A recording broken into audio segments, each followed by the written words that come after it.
ધાનપુર તાલુકામાં વિશ્વ આદિવાસી દિવસની રંગેચંગે ઉજવણી કરવામાં આવી। આજરોજ 9મી ઓગસ્ટ વિશ્વ આદિવાસી દિવસની ધાનપુર તાલુકામાં સર્વ આદિવાસી સમાજના આગેવાનો ભાઈઓ બહેનો ખૂબ જ મોટી સંખ્યામાં રેલીમાં જોડાયા હતા। આદિવાસીની ઓળખ વેશભૂષા તેમજ આદિવાસી સંસ્કૃતિને ઉજાગર કરતો એક અનેરો તહેવાર મનાવવામાં આવતો હોય છે। ધાનપુર તાલુકામાં આદિવાસીઓના ભગવાન એવા બિરસા મુંડાના સ્ટેચ્યુનું પણ અનાવરણ કરવામાં આવ્યું।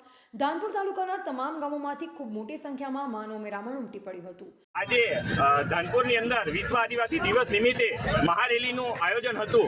તેની અંદર લગભગ વર્ષથી જે પ્રશ્ન ગૂંચવાયેલો હતો, જેમાં પીપેરો ચોકડી ઉપર બિરસા મુંડાની મૂર્તિ મૂકવાની હતી, એમાં ધાનપુર ઘાટાના તમામ ગામોની આમરાઈ લઈ અને દરેક પંચોની આમરાઈ લઈને યુવાનોએ બધા જ ભેગા થઈ અને જે ભારતની યુવા ક્રાંતિ કહેવાતા બિરસા મુંડા ભગવાન આદિવાસીના મસીહા તરીકે જે પૂજાય છે, એમની મૂર્તિ આજે પીપેરા ચોકડી પર મૂકવામાં આવી છે। એ તમામ પંચોની આમરાઈ લીધા પછી મૂકવામાં આવી છે। તેથી શાસનિક અને પ્રશાસનિક વ્યવસ્થાને અમે આજે દરેક ગામના આવેલા યુવાનોના પંચ તરફથી અમે કહેવા માંગીએ છીએ કે આ જે મૂર્તિ છે એ અસામાજિક તત્વો દ્વારા ક્યાંય ખંડિત ન થઈ જાય અને સંપૂર્ણ રીતે સરકારી વ્યવસ્થા રૂપે આની જાળવણી થાય અને આદિવાસી યુવાનો તેમજ ધાનપુરના તમામ લોકો આની કાયમ માટે જાળવણી કરે અને પૂજા કરે એવી આશા સાથે જોહાર, જય આદિવાસી, જય બાબાદેવ, જય ભીલદેવ।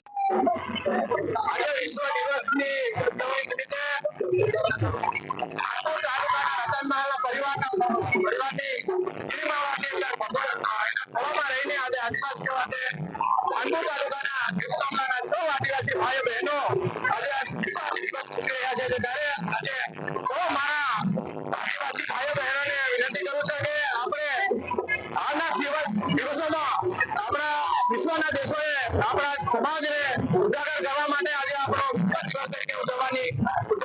તો આપણે સૌ ધાનપુર તાલુકાના સૌ આદિવાસી ભાઈઓ હોય, પટેલિયા સમાજ હોય, ઓબીસી સમાજ હોય, આ સૌ સમાજો આજે આદિવાસીના નામે અમે અમારો તહેવાર ઉજવીને આનંદ મનાવી રહ્યા છે।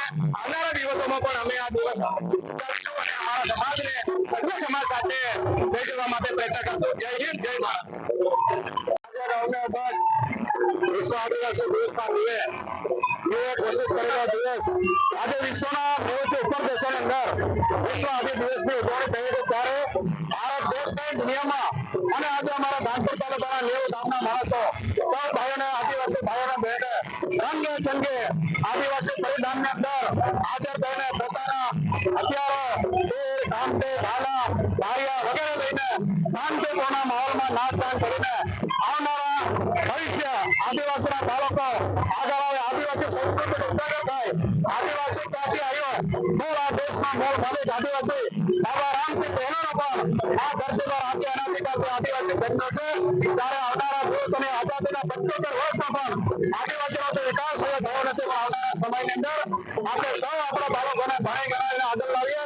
ત્યારે આ બહુ આદિવાસી શું છે, આદિવાસી ક્યાંથી આવ્યો, મૂળ આદિવાસી આ દેશમાં વસ્તી છે, ત્યારે મૂળ માલિક આજે ખોવાઈ રહ્યો છે। ત્યારે આજે સૌ આદિવાસી એક થઈ, સંગઠિત થઈ, એક નાત જાતના ભેદભાવ કોઈ પાર્ટી પક્ષ વગર આદિવાસી એટલે આદિવાસી બધા સમાન થઈને આજે આ તહેવાર રંગે ચંગે ઉજવાઈ રહ્યો છે। ત્યારે આજે સૌ આદિવાસી ભાઈ બહેનોને એટલું કહેવા માંગે છે કે આવનાર સમયની અંદર આપણી આવનારી પેઢી માટે આપણી બોલી, ભાષા, સંસ્કૃતિ, આપણા રીત રિવાજો પ્રમાણે આવનારી ભવિષ્ય આપણા બાળકોને જ્ઞાન પૂરું પાડીએ અને ભવિષ્ય અન્ય સમાજની હરોળમાં આવવા માટે આપણે બધા એક થઈ એકતા રાખીએ। એ જ વાત છે। જય જોહાર, જય આદિવાસી। રિપોર્ટર કિશન મોહનિયા સાથે જસવંત રાઠોડ, બોધિક ભારત, ધાનપુર।